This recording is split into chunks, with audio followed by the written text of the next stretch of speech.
All right. Doc Iverson, I see you've deboned the chicken here. We have deboned the chicken, and you can see the meat over here. I left the fat in the middle, which we're going to throw out, of course, and then just the bone fragments over here. And the bones are already quite soft. Now, in a traditional broth, you would have just taken those bones and put it inside water, bring it to a boil for about an hour, and then pull everything off, and there's your broth, right? Right. In this case, we are going to put it in a pressure cooker, and we're going to put it with a large weight. This weight comes in different levels. There's a 5 pound, 10 pound, a 15 pound. Okay. And the heavier the weight, the higher the pressure. So the pressure inside here is going to be the highest we can get, so we can take these bones and dissolve them into nothing. How cool is that? That's amazing. Yeah, so then we're going to take that broth and we're going to utilize it for things that we potentially wouldn't have utilized it for, such as cooking not just soups, but also to cook your rice in, or maybe to cook your beans in. Wow. Bone broth. Yeah, now I love it. Look at this right here. You know what that was? That was what a lot of people think is the broth, but look at up on top. Yeah. Look what's happened here. So we've taken separated the fat. All of the broth that the chicken was in, and this fat on top is not healthy. And the reason why I filled it so high is so that it's easy to scoop this stuff off. Now, a lot of people in America, this is just really That's gravy making. They think this is what you make the gravy with, but I tell you what, this is a coronary waiting to happen, my friend. So you just keep on eating that chicken fat if you're going to be doing it that way. So we go all the way down to the top.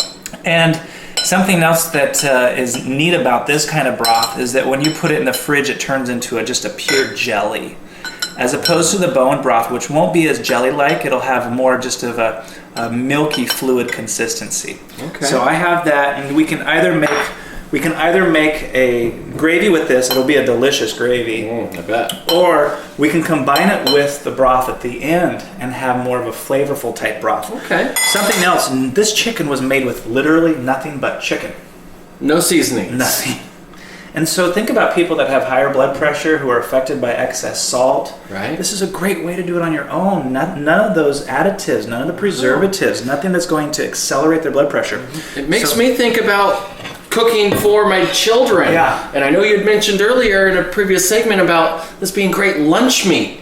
Yeah. What an excellent idea that is. I tell you what, I'm going to show another segment where picky kids that don't like to eat meat, we're going to make this breast meat really appetizing. And kids love dips. We have to make it fun with kids. They do. So I'm going to show you how to do that. But also, I think it's fair to say, like you were mentioning earlier, this is a great economical way to prepare for your family. Yeah. Chicken, you can cook up a whole chicken and have plenty enough for the whole week and for sandwiches, for soups, anything of that nature. But what if you got a bigger bird like a turkey? You don't just have to eat them at Christmas and Thanksgiving. No. And the nice thing about turkeys is, even if they're not organic, as long as you don't buy them with the stabilizer shots inside like a Butterball, I would never eat those, but try to get naturally, as natural as possible. The turkeys can't be put inside cages like the chickens can. They're free range. They're free range, so they're out at least picking on the dirt and picking on the bugs. So that's a healthier version of a bird than, say, just a chicken is. Yeah. So I'm going to take these bones.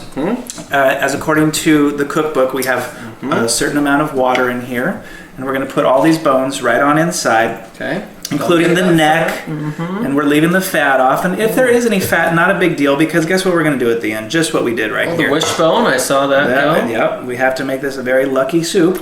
Okay.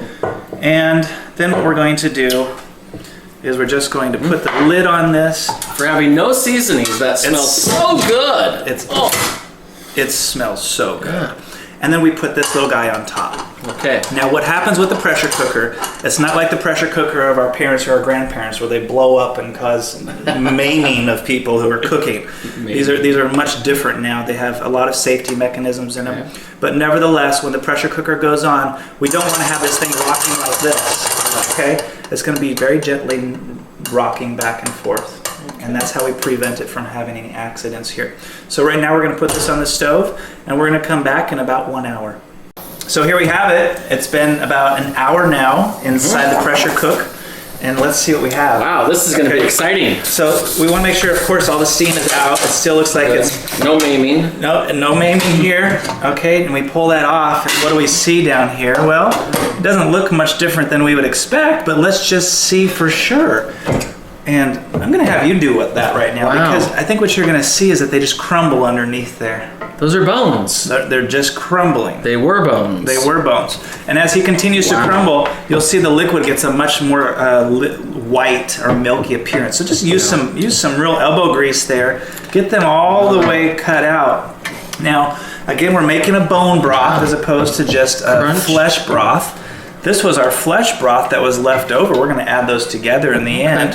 In fact, what I'm going to do right now is I'm going to take that flesh broth and put it inside this strainer so we can get some of those tidbits out. And you think you got it all? It's pretty mushy. Mushed up there? Yeah. Okay, so what I'll have you is very gently pick it up. I'll take this out of your hand, very gently pick it up and pour it into what we have here is a pot with a strainer, okay? I'll do that quite gingerly. Let's do it. Yeah, great. So it's hot broth. I don't want you to hurt yourself. Well, thank you for your concern. And just dump the whole thing in. All right, and here it comes. Thank you. And so now we can see, folks, look at this. So the inside of a bone is called marrow. And do you know that's where your red blood cells are made? Yeah. That's where all the blood in your body is made, inside your bones. So inside here, the bones are not actually white inside, they're marrow, and that's going to contribute to the welfare of not only your bones, but also to the welfare of your blood. So this, again, is a broth, and after we got that all out, now guess who gets that?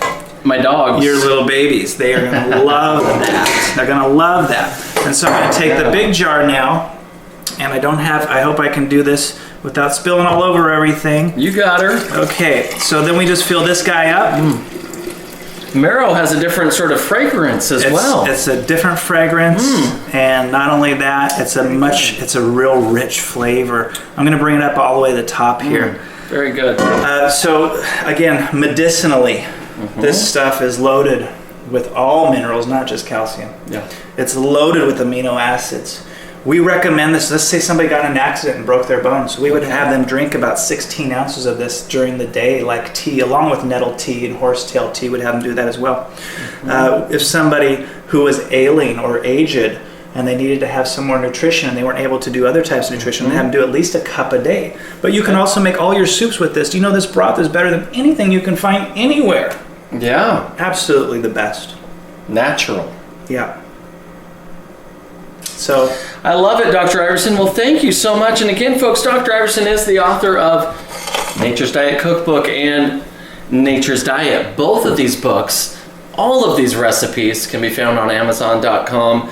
And not only is this just for 1 or 2 recipes, but it's an entire book full of recipes to change your family's way of eating. thank you, everyone. Enjoy some bone broth, will you?